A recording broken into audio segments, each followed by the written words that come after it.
My name's Zach Cain. I'm here with Cain's Home-Like Farms, which is my two brothers, Jess and Seth, and myself, along with my dad, Terry, and my uncle Kenny. We farm in west central Indiana and have been no-tilling. First experiment with it was probably in '81 and have been 100% no-till since the early '90s. Today we're going to look at our new corn planter. This is a 1770 24-row John Deere. We just purchased this year and have went with a new Martin till system to aid in our no-till this year. So we've had a lot of different systems in the past, and we're going to give this one a try, and hopefully it'll be good. We've always had good luck with Deere planters, so we've stuck with them. This year, the changes we made from our 16-row that we had last year is we've done away with the no-till cutter. In wet conditions, it can really be an enemy. It makes a mess. So this year, we've eliminated that feature, and hopefully we'll get along well with it and just let our disc openers do the work.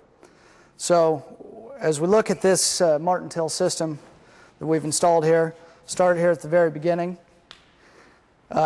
With the residue managers. We want to push all that residue from the last year's crop out of the way and make a nice flat spot that can warm up and dry out without that residue clumped on top. Make everything nice and smooth and even for planting.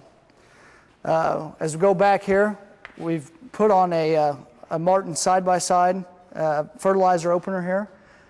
This is what we're going to deliver, a 28 mixture with some other nutrients to a 2x2 placement in our seed trench. These Martins have a adjustable cam. They're fairly heavy, so hopefully we'll get along well with them. These silver wheels up front are a treader wheel for extra traction, not so much for flotation, but just to help if we get any stalks or anything binding in those to break free.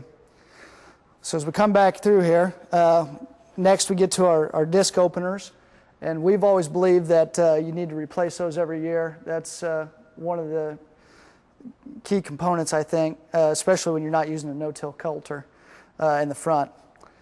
Our previous planter had, in lieu of these, had a tomahawk opener on a spring out front, and we always got along well with them, but it seemed like that the heavy springs had a lot of up force that we would fight from time to time. So to make this all work good, we've got the Cain seed firmer. We believe that you really need to get that seed in the bottom of the trench with good soil contact, and we're also using it to deliver a pop-up fertilizer, which in our case is a 1034-0. We like to put on about 30 pounds of N with the planter, or 30 units of N with the planter, and that's one of the delivery methods we use to get that accomplished. So the Cain is not only provides good seed-to-soil contact, but we want that seed in the trench for even emergence. It's very important in no-till to have a stand that all comes up at the same time. We'll move back to our insecticide tube here. We're using a smart box system this year, and we've always just kind of dribbled it near the trench and have had good luck with that without using a lot of diffusers and other attachments.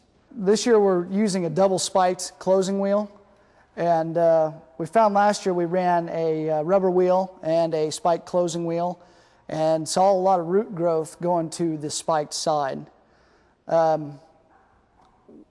These kind of do a good job of helping breaking up that sidewall that the tires leave and allow air and water to more easily access the seed.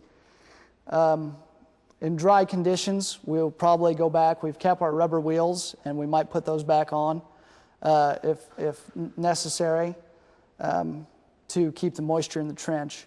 But for now, we're going to start off with these spiked wheels, and hopefully that'll give us a lot of nice, good soil to drag back over with our chain system here. And we've modified these a little bit just for continuous no-till corn, so when we get into heavy stalks, that chain won't come over and get caught in our spiked wheels. But this will drag a nice, smooth wad of dirt over there to finish off that trench. We've chosen to use the regular dealer wheels instead of the, what typically you call the case IH or reduced inner diameter wheels. We found in long-term no-till that we don't have that much trouble with our sidewall compaction. It keeps us from having to mess with the trench guards and other things that go along with the reduced inner diameter wheels. A lot of people do use them though and get along well. We're more comfortable with this, even though with our seed and our smart box, we're going to have a lot of weight on this row. So we're using a 2020 or a precision Air Force system to help us adjust that down pressure and get it where we need to be to eliminate the skips and the doubles that cause poor stands. On our rear down pressure here, where they're going to run them loose or in this first notch, we don't really want a lot of down pressure back there, just enough to keep them from bouncing. Our goal is not to dig in with these wheels and create headaches later down the road. So we're going to just set these loose enough that they don't bounce, make good contact with the ground. A very critical part of planting in no-till is to make sure that your planter itself is level.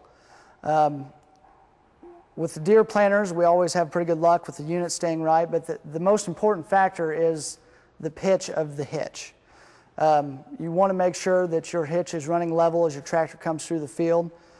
We've even gone as far as to put a big level on it and walk beside it and make sure that we're doing it right.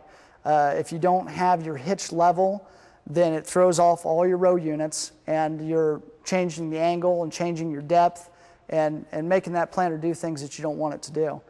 So for us, a real critical component of getting started in the field is to make sure that we've got this planter hitch level every time. A critical component of no-till planting is your speed control. A lot of guys would tell you buy a bigger planter, drive slower. But we, with this planter, have utilized some technology that makes it a little easier to tell if we're doing it right. Our old hard and fast rule was 4.5 miles an hour is what you needed to drive through the field. But we've added a 2020 monitoring system to this, so we can tell about, or we can monitor our rows for skips, doubles, really anything pertaining to bounce is the big deal. You don't want that row unit bouncing because that's going to throw off your stand and the uniformity of it. So for us, that's been a great tool to be able to monitor skips, doubles, monitor that bounce, and get a better feel for how fast we want to run. And a lot of times we still do stick to that 4.5, 5 mile an hour rule. But if the ground conditions are right, we're not afraid to run 6.5 miles an hour now because we're able to monitor that in the cab. After almost 30 years, we're big believers in the no-till system. There's a lot of components that are important to it, and one of those is, of course, moving the residue out of the way. The residue is a great asset most of the time of the year, except for when you're trying to plant. Residue managers will push that out of the way and are a big component of that, allow the ground to heat up and help that seed get off to a good start. If looking at the total no-till system, we, like I said, try to put on 30 units in with our planter. We think it's really important that that crop has all the fertilizer that it needs. We don't want that to be our limiting factor when it comes time for yields.